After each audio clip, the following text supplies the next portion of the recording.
ఇప్పుడు వీళ్ళందరూ మాట్లాడుకొని నేను మాట్లాడిన మొత్తం మీరు విన్నారు. వీళ్ళిద్దరూ కలిస్తే బాగుంటుందా, విడిపోతే బాగుంటుందా, ఎవరు తప్ప ఎవరితో ఉప్పు అనేది మీరు చెప్తారు. ఓకే, ముఖ్యంగా నాకు వీళ్ళు విడుతారా కలుస్తారా అది పక్కన పెట్టండి.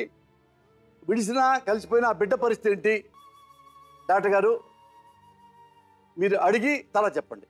సార్ ఎంత కాదనుకున్నా కూడా సార్, ఎలాగైతే మీరు ఈ కథ మొదలవుతున్నప్పుడే పాపను తీసుకొచ్చి ఆ స్థానంలో కూర్చోబెట్టారో, ఆ చంటి దాని మీద మీరు ఎలాగైతే ప్రేమ చూపెట్టారో, ఇప్పుడు వచ్చేటటువంటి ప్రశ్న అంతా కూడా ఆ ప్రేమ చుట్టూరు.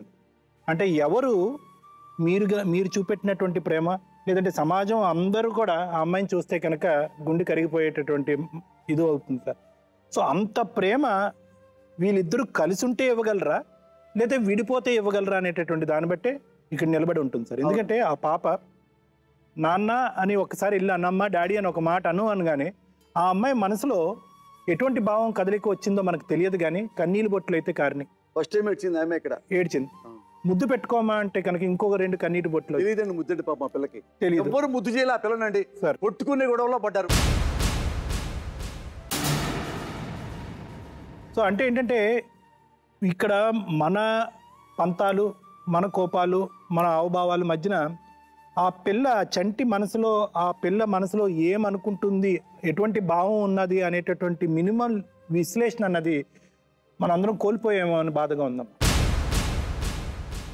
ఇందాకటి నుంచి సార్ అడుగుతున్నారు, నిన్ను అడుగుతున్నారమ్మ నవనీత, అలాగే బాలరాజుని కూడా అడుగుతున్నారు, ఏంటయ్యా కారణం ఏంటి అన్నది. కారణం వెతుకులాటలోనే మేము ఇక్కడికి వచ్చామండి అని అంటున్నారు. అసలు వాస్తవానికి కారణాలు ఉన్నాయా అంటే నా సమాధానం కారణాలు లేవు. వాస్తవం ఏంటంటే కనుక విడిపోవటానికి కలిగినటువంటి పెద్ద అంశాలు కానీ పెద్ద కారణాలు మాత్రం ఇక్కడ లేవు. ఆ అమ్మాయికి తల్లి దగ్గర నుంచి కానీ తండ్రి దగ్గర నుంచి కానీ దూరంగా ఉండటానికి ఎటువంటి కారణం రేపొద్దున అమ్మాయి పెద్ద అయ్యాక మీరు చూపెడతారు.